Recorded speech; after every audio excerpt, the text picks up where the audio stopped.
పాలకుల నిర్లక్ష్యం ప్రజలకు శాపంగా మారాయి. ములుగు జిల్లా ఏటూరు నాగరం మండలంలో కొండాయి బ్రిడ్జి కూలిపోయి 2 ఏళ్లు గడుస్తున్నా కూడా ఇప్పటికీ పూర్తి కాకపోవడం వల్ల స్థానికంగా ఉన్న 5 గ్రామాల ప్రజలు తీవ్ర ఇబ్బందులు పడుతున్నారు. కాంగ్రెస్ పార్టీ అధికారంలోకి వచ్చాక కొత్త బ్రిడ్జి కోసం 9,50,00,000 రూపాయల బడ్జెట్తో కొత్త బ్రిడ్జి పనులు ప్రారంభించింది. ఇప్పటికీ పూర్తి కాకపోవడం వల్ల ప్రయాణం చేయాలంటే ఇబ్బందిగా మారిందని ప్రజలు ఆగ్రహం వ్యక్తం చేస్తున్నారు. కొండాయి బ్రిడ్జి నిర్మాణం ఆలస్యం వల్ల ప్రజలు పడుతున్న ఇబ్బందులపై మరింత సమాచారం మా వరంగల్ ప్రతినిధి రాము అందిస్తారు. రెండు గ్రామాల ప్రజలను ఈ బ్రిడ్జి తీవ్రంగా వేధిస్తుంది. గత 2023 సంవత్సరంలో కురిసిన భారీ వర్షాలకు జంపన్న వాగు ఉధృతికి ఇక్కడ కొండాయి వాగు మీద నిర్మించిన ఈ బ్రిడ్జి కొట్టుకుపోయింది.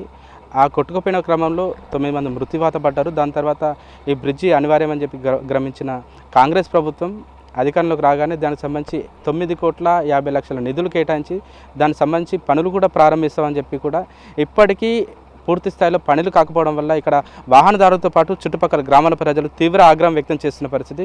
ప్రస్తుతం ఇక్కడ వీళ్ళు రాకపోకలు చూస్తే చాలా దయనీయంగా ఉంది.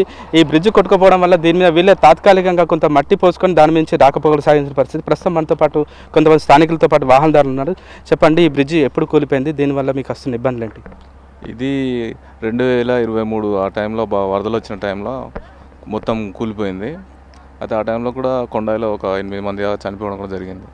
అది పనులు కూడా కొద్దిగా లేట్గా స్టార్ట్ కావడం వల్ల ఈ బ్రిడ్జ్ ఇంకా కంప్లీట్ కావడం లేదు. మళ్ళీ ఇప్పుడు ఈ వర్షాలు ఇవి పడడం వల్ల కూడా ఈ మట్టితో వేసిన తాత్కాలికమైన ఈ మట్టి రోడ్డు ఉంది కదా, ఇది కూడా వెళ్ళిపోతే వాళ్ళ స్థానికులు అటు ఇటు తిరగడానికి వాళ్ళకు కనీస అవసరాలు ఏమన్నా కిరాణా సామాన్ అయినా పంటలకు కావాల్సిన విత్తనాలు ఎరువులు అవి దాటించడానికి కూడా చాలా ఇబ్బంది పడతారు. దానికి ఏమన్నా పడవలు బోట్ లాంటి ఈ టైంలో అరేంజ్ చేస్తే కొంచెం స్థానికులకు కూడా ఇబ్బంది లేకుండా బాగుంటుంది.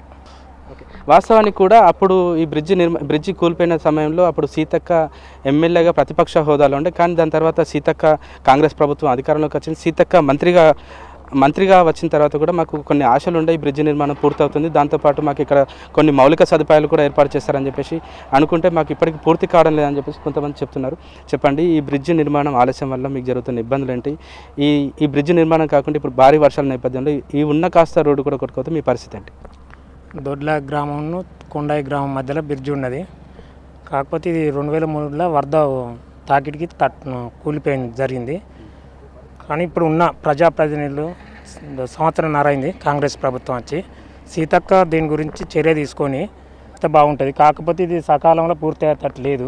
వాళ్ళు దాన్నే తీవ్ర విషాదం జరిగింది గ్రామంలో. అమ్మ మీరు చెప్పండి, అమ్మ మీరు ఇక్కడే ఉంటారా? మీ పరిస్థితి ఏంది ఇప్పుడు బ్రిడ్జి లేకపోవడం వల్ల? బ్రిడ్జి కావాలనే ఉంది. ఎందుకంటే మాకు ఈ వాగొత్తే ఇబ్బంది, వానకాలం ఇబ్బంది గురించి మేము అయితేనే ఇక అవతలకి దాటితట్టుంటాయి, లేకుంటే యువతలనే కొట్టకపోయేటట్టుంది. నిరుడే బాగా అందరూ ఇక 10 మంది చచ్చిపోయినందుకు ఇక మాకు ఇప్పుడు ఇది కావాలనే ఉంది. రోజు ఎట్లా వెళ్తానమ్మా? దీని నుంచి ఇప్పుడు వర్షం పడితే దీని నుంచి నడవడం కూడా కష్టం కదా, ఎట్లా వెళ్తున్నాం? కష్టం అంటే ఇక బురద, ఆ బురదకు ఇక ఏంటంటే అట్టా ఇక జారుకుంటా పడుకుంటా పోవుడవుతుంది. ప్రెగ్నెన్సీ వాళ్ళు ఈ రోడ్డు రాలేరు. మీకు ఇక్కడ ఇప్పుడు మేడారం నుంచి ఒక రోడ్డు ఉంది, అట్లా నుంచి పోదామని అటు బురదనే. కానీ ఎట్లాగైనా సరే పాపం ఎండి వారు పడవలు చేసి కూడా వాళ్ళు కూడా పడవేసి దాటించడం చేస్తున్నారు. మా ప్రయత్నం చేస్తున్నామండి. ప్రెగ్నెంట్ వాళ్ళు మాత్రం చాలా ఇబ్బంది పడుతున్నారు. 1 ఇయర్ 1 వీక్ లోపు ఉన్న పిల్లల వాళ్ళని మాత్రం మేము నాగరం షిఫ్ట్ చేస్తున్నాం, సిఎస్ ఏటూరు నాగరం హాస్పిటల్కి. అక్కడే అందుబాటులో ఉంచుతున్నాము 1 వీక్ డెలివరీ ఏఎన్సీలని. తర్వాత పిల్లలకు వ్యాక్సిన్ మాత్రము మీ ఎంతైనా చాలా కష్టపడి పోవాల్సిందే వస్తుంది.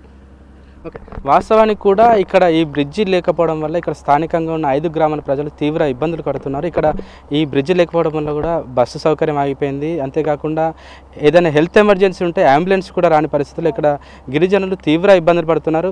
ఇక్కడ హెల్త్ వర్కర్స్తో పాటు స్థానికులు కూడా చాలా ఇబ్బందులు పడుతున్నారు. ఏదైనా ఎమర్జెన్సీ ఉంటే ఏటూరు నగరం కానీ మేడారం కానీ తాడ్వాయి కానీ వెళ్ళాలంటే చుట్టూ తిరగడం వల్ల కూడా మాకు చాలా వ్యయ ప్రయాసాలు అవుతున్నాయి. ఇది త్వరితగతిన పూర్తి చేసి ప్రభుత్వం వెంటనే బ్రిడ్జిని అందుబాటులోకి తీసుకురావాలి. రానున్న వర్షాకాలం నేపథ్యంలో భారీ వర్షాలు కురిస్తే ఉన్న కాస్త ఈ రోడ్డు వరద ప్రవాహంలో కొట్టుకుపోతే మా పరిస్థితి ఏంటి? ఇప్పటికే ఈ వరద ముంపుకు గురై చాలా వరకు ఇల్లు కూడా కోల్పోయిన పరిస్థితి, 10 మంది దాకా మృత్యువాత పడ్డారు. దానికి సంబంధించి కూడా ప్రభుత్వం నుంచి ఎలాంటి కాంపెన్సేషన్ రాలేదు.